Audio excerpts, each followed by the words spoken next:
Assalamualaikum warahmatullahi wabarakatuh. Kita masuk ke desain tampilan atau desain interface dalam rekayasa perangkat lunak. Di sini dibahas bagaimana mendesain suatu interface dan juga apa keunggulan dari beberapa tipe dari interface atau dikatakan sebagai tampilan atau juga sebagai antar muka. Tujuan ada di dalam kuliah ini adalah untuk menyarankan beberapa prinsip desain umum untuk didesain antar muka pengguna. Prinsip desainnya seperti apa, kemudian digunakan untuk penggunanya. Untuk menjelaskan gaya interaksi yang berbeda, ada beberapa pendekatan di dalam interaksi dengan menggunakan interface ini.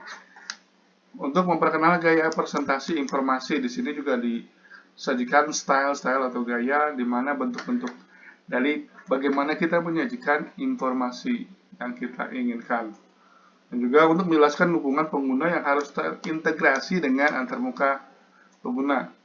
Di sini juga hub, yang di sini kalau di Indonesia itu atau bantuan, baik di mana bantuan yang terintegrasikan di dalam perangkat lunak ini diharapkan memudahkan si pengguna atau user ini untuk menjalankan aplikasi yang dibuat. Untuk memperkenalkan atribut ataupun kegunaan dan juga ini maksudnya atribut usability dan juga pendekatan sistem untuk evaluasi sistem secara evaluasi seperti apa untuk khusus masalah interface tersebut. Kemudian yang topik yang dibahas di dalam mata kuliah, bagian dari mata kuliah ini adalah interaksi pengguna, kemudian bagaimana si pengguna ini bisa berinteraksi dengan si software, dan juga presentasi informasi-informasi yang ditampilkan di dalam perangkat lunak. Kemudian user hub, dukungan pengguna. Di sini juga ditampilkan bagaimana caranya supaya pengguna itu paham mengenai software yang dibuat. Kemudian evaluasi dari interface ini atau antar mukanya.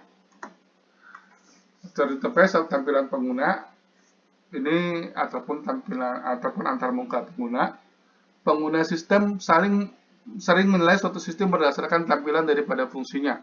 Jadi kita lihat kalau software itu kira-kira tidak menarik dari kita tuh kadangkala tuh suka diabaikan. Kemudian interface antarmuka dirancang dengan buruk dapat menyebabkan pengguna membuat kesalahan yang fatal.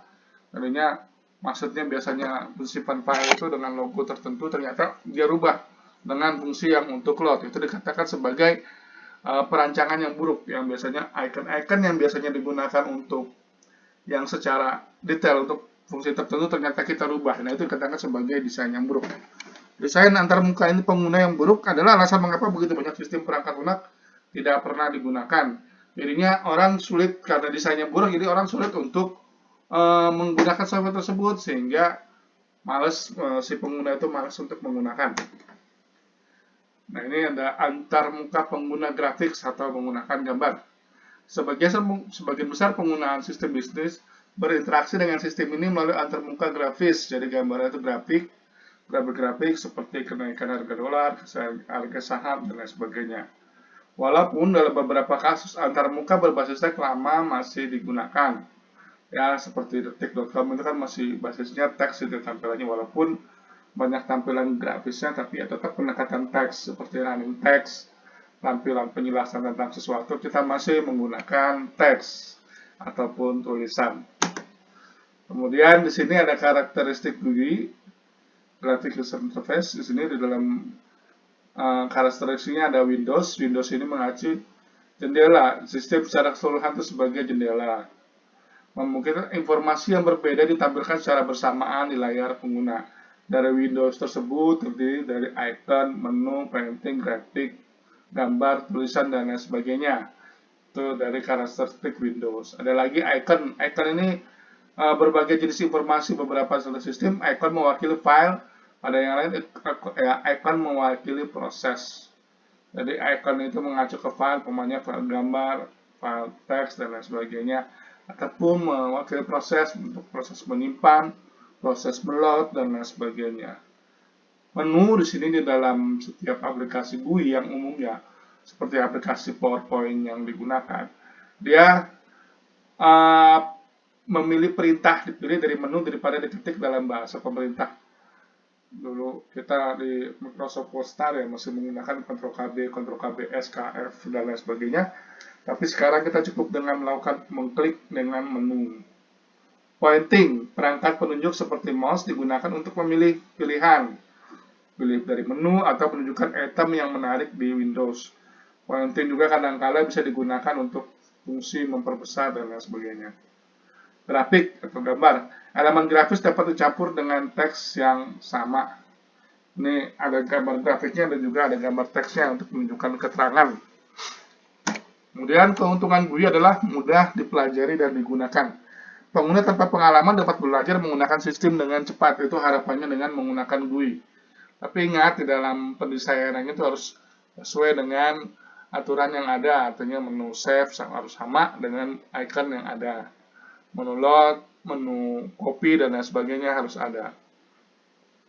Pengguna dapat beralih dengan cepat dari satu tugas ke tugas lainnya dan dapat berinteraksi dengan beberapa aplikasi yang berbeda.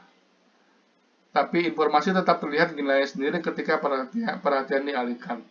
Ini kita bisa menggunakan beberapa Windows atau beberapa layar ya.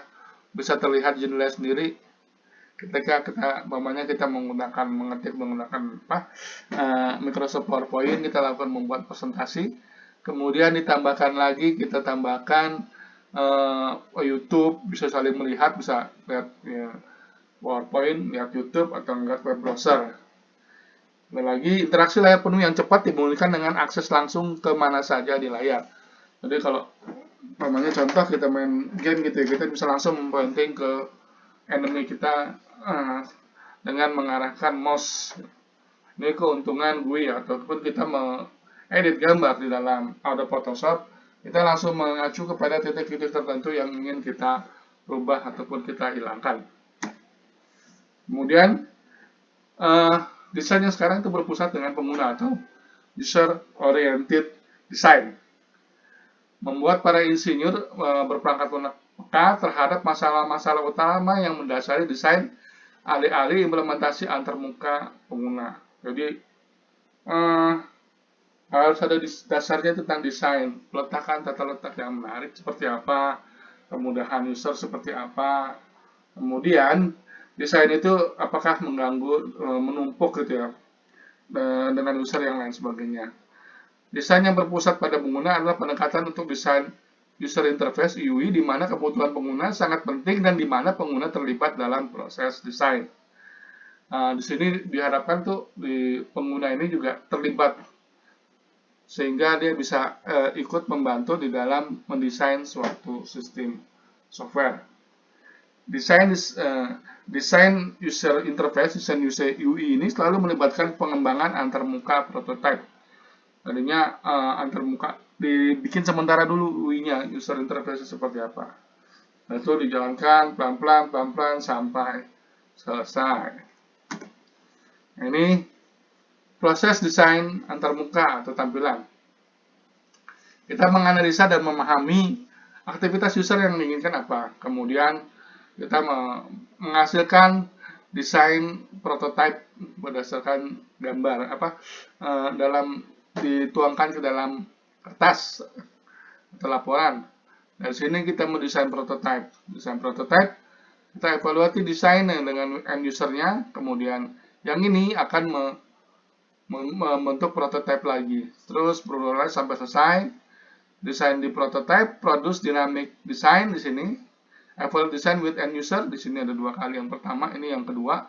Terus dynamic design prototype, dan terakhir di sini implement final user interface. Ini yang terakhir setelah direview 2 tahap oleh end user.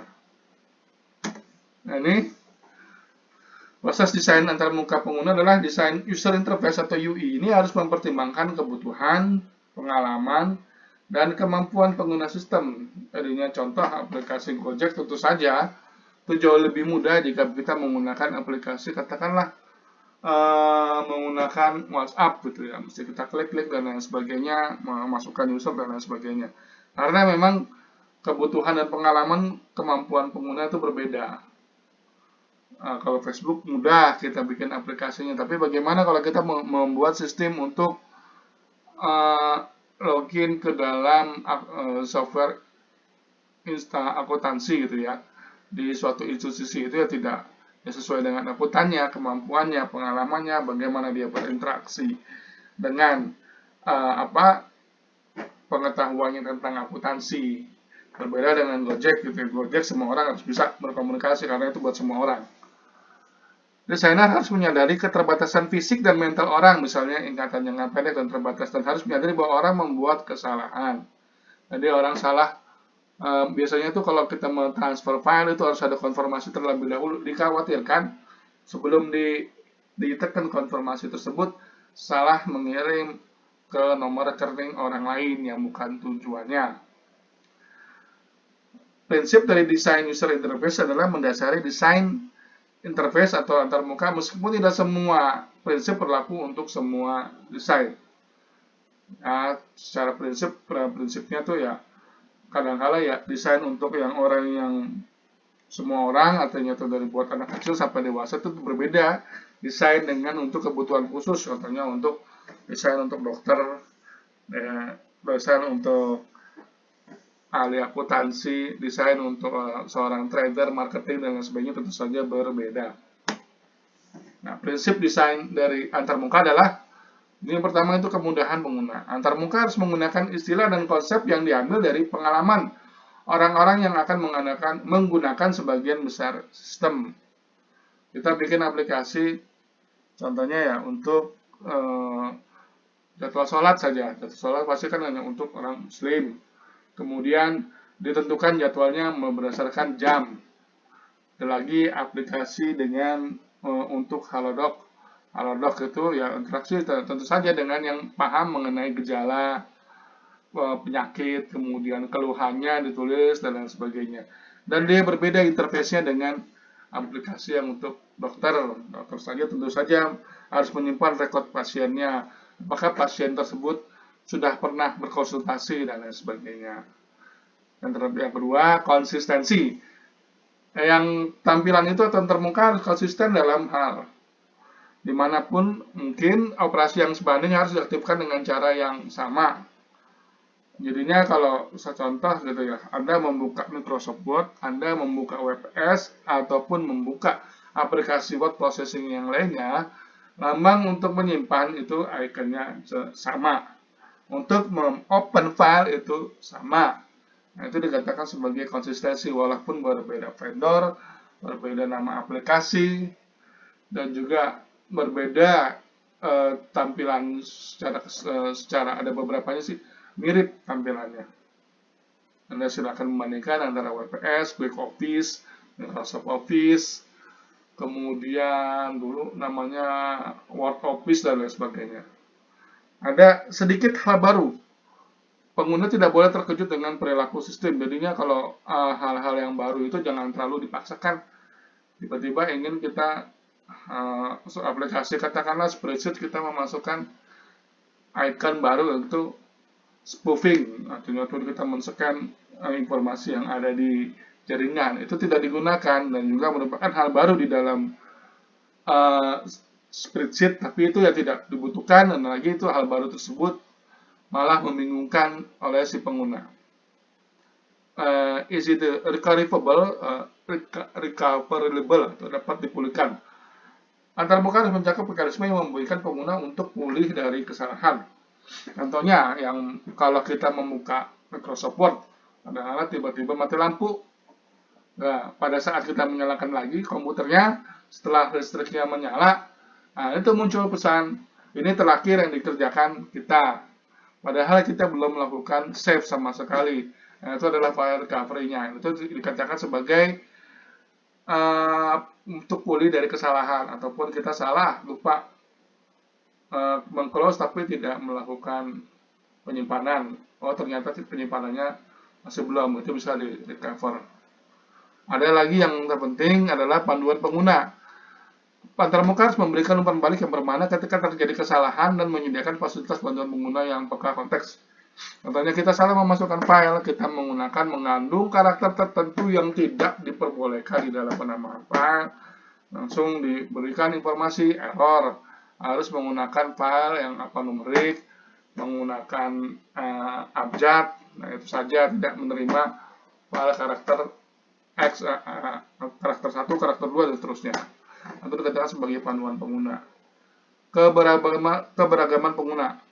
Antarmuka harus menyediakan interaksi yang sesuai fasilitas untuk berbagai jenis pengguna sistem.